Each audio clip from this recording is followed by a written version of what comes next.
کبھی کہتے ہیں من زارا قبری وجبت لہو شفاعتی، جس نے میری قبر کی زیارت کی میرے اوپر واجب ہے کہ میں اس کی شفاعت کروں گا۔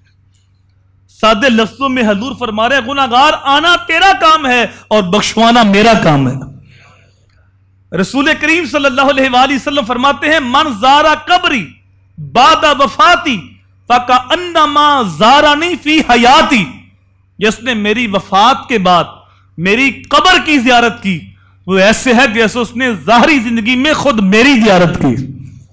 امام مالک کا فتویٰ ہے اگر کوئی حضور کی قبر کو دیکھ کر آئے تو واپس آ کے یہ نہ کہے میں قبر کو دیکھ کر آیا ہوں، بلکہ یہ کہے میں مصطفیٰ کو دیکھ کر آیا ہوں، کیونکہ حضور نے فرمایا جس نے میری قبر کو دیکھا گویا اس نے مجھے ہی دیکھا۔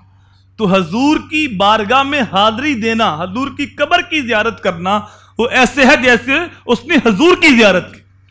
علماء کے مابین یہ علمی اختلاف ہے کہ مکہ افضل ہے یا مدینہ افضل ہے۔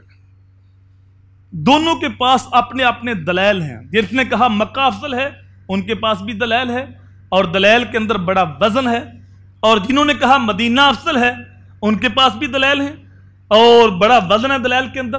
لیکن شاہ عبد الحق محدث دہلوی بڑی خوبصورت بات کرتے ہیں، فرماتے ہیں یہ باس کا موضوع نہیں ہے۔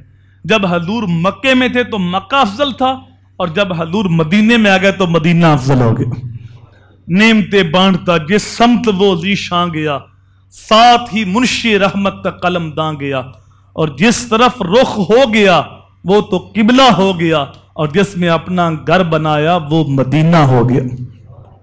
تو حضور کی بارگاہ میں حاضری دینا یہ خوش قسمتی کی علامت ہے، اور ہمارا عقیدہ ہے مکہ بھی عظمت والا ہے اور مدینہ بھی عظمت والا ہے۔ مکہ بھی ادب کی جگہ ہے، مدینہ بھی ادب کی جگہ ہے۔ مکہ بھی احترام کے قابل ہے اور مدینہ بھی احترام کے قابل ہے۔ مکہ بھی حرم ہے، مدینہ بھی حرم ہے۔ مکہ حرم خلیل ہے، مدینہ حرم حبیب ہے۔ مکہ میں جنت المعلا ہے، مدینہ میں جنت البقیع ہے۔ مکہ میں سیدہ خدیجہ ہیں، مدینہ میں سیدہ فاطمہ ہیں۔